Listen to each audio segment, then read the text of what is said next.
Welcome back to the Uptime Wind Energy Podcast. I am Alan Hall, and I'm here with Joel Saxum, and we have some really interesting guests today. We have Daniel Gerber, Senior Vice President, Global Product Group Manager, Wind System Drive from ABB, and he's based in Zurich, Switzerland. And also Mo Dua from WindESCo. Mo is the founder and CEO of WindESCo, which is based in Massachusetts, my state.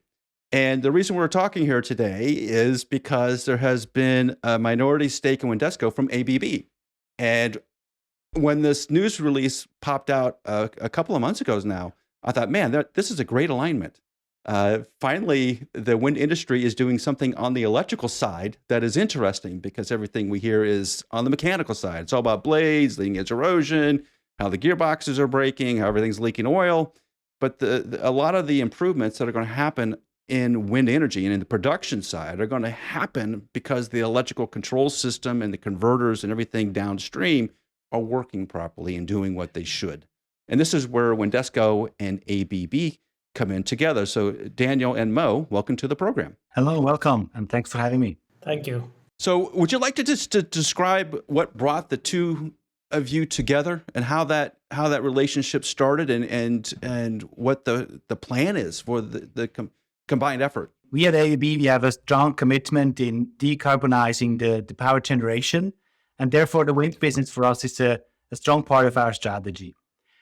Our customers are asking us, what can we do actually to improve the situation, to get more out of our equipment, more out of our turbines? How can we make them as available as possible?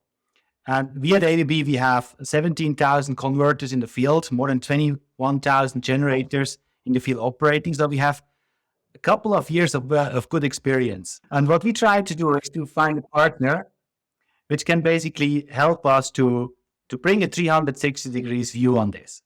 And we found with WindESCo a partner which has a credible offering into the market and basically allows us to not just see the electrical part, but as well have the mechanical part together. And therefore we found WindESCo as one of our preferred partner in this collaboration.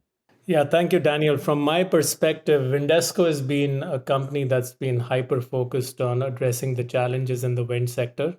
And as you guys know, there's a lot of challenges in the sector, a lot of moving parts, right, in the sector also. So we have ourselves been looking to expand beyond just performance optimization into asset health monitoring. And our customers have been sharing with us a lot of the challenges that they are facing on the electrical sides, right? Electrical systems are becoming even more important because offshore turbines are mostly electrical, right? Most of these offshore turbines don't have gearboxes.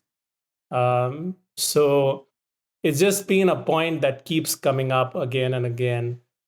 And ABB has so much depth of experience in the electrical side with generators, converters, and motors that really allows us to expand beyond mechanical into electrical and really address the pain points of the industry. So ABB, with its global footprint and leadership in the electrical subsystem, was just an ideal partner for us. So the deal happened. I mean, it took time, of course. ABB is a big company, but there was a lot of alignment. So the deal happened fairly quickly. Well, and Joel well knows, and we've been out to some wind sites just recently where the effort is primarily on the mechanical. And when you look at even converters in particular, because this is an ABB sweet point, that converters are just pulled and replaced. Anything electronic on a wind turbine is pulled and swapped. They're remove and replace. There's very little in terms of optimization there. It is just to keep it running. And I think what we're seeing is there's a lot of turbines, and when the turbines go through the development cycle, they're made to produce power, but they may not be producing it the most efficient way. And this is where WindESCo's fine fixed measure comes in part, and plus the swarm in terms of wind asset to sort of look at the electrical side. And it's about time we did that. So I want to touch on that. And Mo, maybe you can touch on this from your perspective. it does seem like the electrical side of the turbines have not been touched very much in terms of control optimization and performance. Yeah, you raise a good point there, Alan, because um, it is an area that has not been addressed, or I want to say it can be addressed much better, right? So the maximum number of events leading to downtime is on the electrical side. And typically, what we've heard is if there is a fault on the electrical side, the site people mostly just reset the fault without addressing the core problem, right? What is it that the fault keeps coming up, right? So they would just reset the fault and continue with the turbine. And what happens then is the converter fails, right? And the power module, I've heard power module blow up and there's shrapnel all over the place, right? So owners have asked us, right? They've asked us, can you figure out why this power module failed?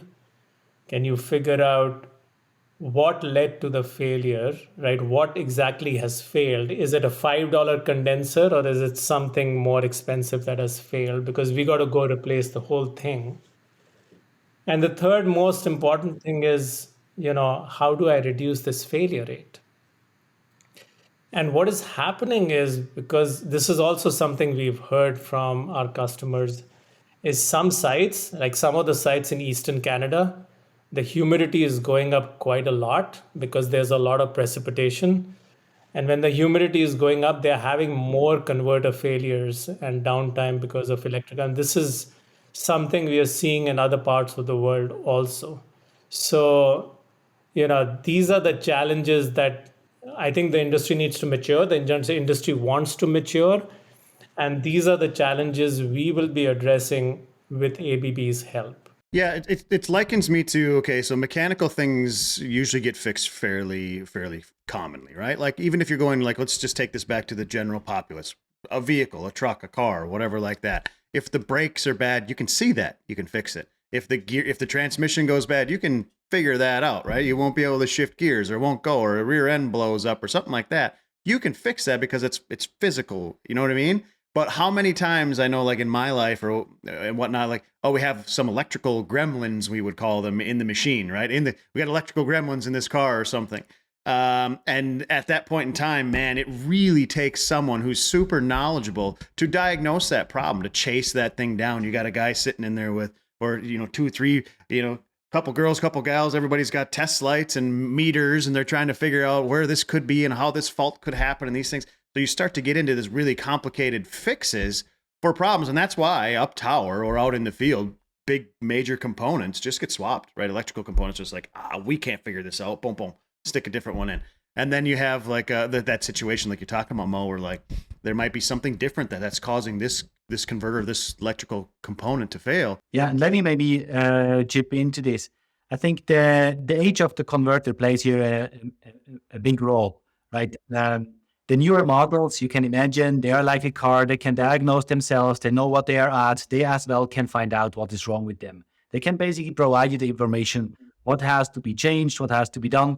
As long as you use the correct software with it, it will basically give you a feedback.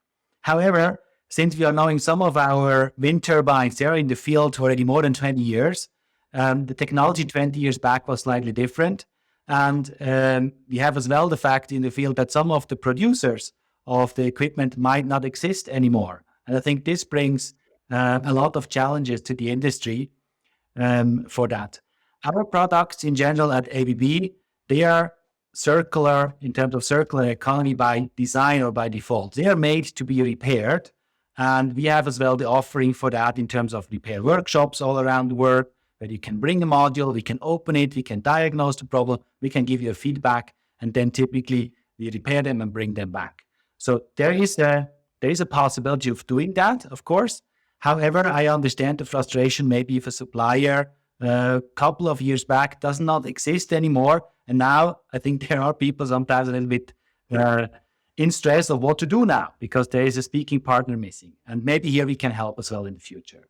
Well, yeah, and I think that's key, right? Because we do have this 20-year problem of particularly converters of the technology has improved so much, and ABB is on the forefront of that. Of converters are so much smarter than they were, and if you have an older turbine and a converter dies, what are you going to do?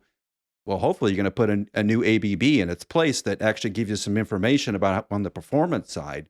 But the repair side, I think, is really the critical piece at the moment. I think a lot of operators, particularly in the United States, will pull a converter out and put a new one in and put the old converter back in the O&M building and just let it sit there. And they don't realize that those things are repairable, that they can recycle them, put them back in use. And that's where the knowledge of ABB comes in, because you guys at ABB are doing a tremendous job of creating converters that can have a longer lifetime. And Daniel, I think you ought to talk to that a little bit, because I don't think a lot of operators know that right now. Yeah, let's talk about this. I mean, our products, they are designed to live as long as possible. Of course, as you have mentioned earlier, electronic has a defined design lifespan, so that it will not live forever. But actually, our converters are designed that you can replace the critical parts after 15, 20 years, depending on, let's say, the mission profiles and the circumstances they were running. Because you can, as Mo earlier said, different environmental factors might be better or worse for the converter. For example, if the design of the turbine house is not well done, it can have an impact on the converter lifetime, because you might have humidity in areas where there shouldn't be humidity. There are all different factors which play here together. However, in any case, electronics and the modularity of the product are actually designed that they can be repaired and lifetime extended. We offer as well now, for example, an upgrade kit for the control platform to make older models connectable, to have new functionality, for example, in the area of grid code compatibility of all the converters. All these things are coming because they're really needed. So this next generation of converters that are out in the field at the moment, the communication piece of this is, I think, the most important part, because we all think about a wind turbine, we think about the blades, the generators, and sort of all the mechanical aspects, but what we're really producing is electricity, and the electricity happens with the converters. Without the converters, you have nothing. And so they become a critical piece of that power chain. Having more data there, I think, makes infinite sense. And to be able to basically self-diagnose, or to upgrade in some cases, if you have old converters, to upgrade into something that has basically a data feature that provides a data stream that then WindESCo could plug into and help monitor what's happening. I think that makes infinite sense here, because we seem to be missing some of the obvious gains in the industry on the electrical side. This is one of them on the converter side. And if you listen to people talk in the field about ABB, is that obviously high quality product, right? You'll hear that all the time. I think what they're missing is all the benefits and features that are inside a converter at the moment, because they just don't realize the changes and the upgrades have been made in even the last 10 years. It's remarkable. I think to that point, important is that you have all the information available. And I think there is where we believe WindESCo has a really great coverage with their product. And if we can add there some of our converter knowledge, you get a 360 degrees view. And I think this is what we, in the end, actually need to have the right measure at the right time in place. So Mo, let me ask you a question then, how this fits into something, because Alan and I have been talking about this in the background, and we've been talking about with CMS and some other items, is we're starting to get to the age, at least in the United States, I mean, Europe has been there a little bit longer than we have, where a lot of these turbines are mature, right? And now we're getting to those decisions where it's lifetime extension decisions. How do we make sure that this turbine runs up to its 20 or 25-year life, and in some cases past it, right? Because we actually have heard from some people in the industry saying, yeah, we've got a mandate to run these turbines for 30 years now. Well, that's 5 and 10 years beyond their expected life. How can you guys help the industry with that lifetime extension problem, or lifetime extension decision, maybe is the question? Right. I mean, lifetime is a complicated subject, right? That probably deserves its own podcast. Certainly where we can help, right, is with the health monitoring of the turbine subsystems, right? And like Daniel said and Alan pointed out, there's a whole wealth of information that is sitting in the converter, right? And I'm not going to get into details right now, but we think of getting data from wind turbines at 1 second, 5 second, right? When you go into the converter, you go into kilohertz frequency of data, right? And a lot of different streams of data. And I wasn't aware of it till I chatted with my friends at ABB. And they made us aware that there's a whole wealth of information sitting in the converter that can be used for health monitoring of other components in the wind turbine, right? So there's a lot of data that is been actually locked up, sitting in that. According to ABB, this is the most intelligent piece of the turbine. So I'm sure anyone who makes their component thinks it's the most intelligent, but there's basically a whole bunch of data sitting in the converter, right? Which can be leveraged to optimize the whole turbine. Mo, you opened the door, so I got to let Daniel at least walk through it a little bit. Daniel, what are some of the things that the converters can do that people don't even realize today? Yeah, we are in a very early stage on this, and I think there is an entire world to be explored. However, important is that you start with it. And this is what we are doing right now together with WindESCo. We have kicked it off in order to look into how can we combine mechanical and electrical data into a product. And we have started, but we are far away of having here the final solution. This is just the starting point of our work in the collaboration between the two companies. And the important thing here is that we speak the same language. We have technical folks on both sides which have the same language which they talk. I think this is the environment which we have to create in order to get here something out. It's such a good partnership together. It's going to make a big difference in the wind industry. And as Joel pointed out, there's a lot of lifetime extension work going on. And as the operators start looking as what they're planning for 2024 and into 2025, particularly in the United States with the IRA bill, there's a lot of opportunities to improve the turbine they have to be much more productive. And that's where the ABB WindESCo connection happens. What's the future here, guys? Where is this relationship going? Give us a little bit of insight. You got to give us a little bit of a sneak peek here as where this is going and what we can expect to see. Yeah, so of course the product teams are working very closely together. In 2024, what we are doing is we are doing pilot projects on the electrical side. And we are probably going to entertain about 3 or 4 projects because of limited capacity, right? And a few turbines for each of these pilot projects, just to show the world the value of the joint product here. And really what we'll be doing is taking that data out of the converter and addressing those key problems that they have highlighted, right? When is the converter going to fail? Why is it failing? How can I reduce the failure rate? Right. So that's the first step in introducing this whole new concept into the industry. So so that's the plan for 24 is start with a few pilot projects. I got to imagine anybody that is in charge of business interruption costs has to be knocking on your door right now. Anybody that suffers from that is going to be going, yes, yes, yes. Please give it to me now.